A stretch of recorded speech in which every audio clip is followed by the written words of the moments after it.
ইংরেজি এক আজব ভাষা। ইংরেজির কিছু শব্দের উচ্চারণ যা শুনলে খুব হাসি পায়। কীরকম? যেমন ধরুন CHEMISTRY, আপনি বলছেন কেমিস্ট্রি, তার মানে CH এখানে ক হয়েছে।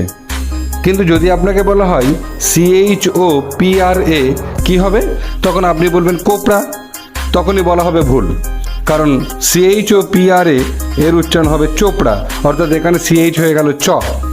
আবার যদি আপনাকে বলে শিম্পাঞ্জি বানান লিখতে, তখন আপনি লিখবেন CHIMPANZEE, শিম্পাঞ্জি।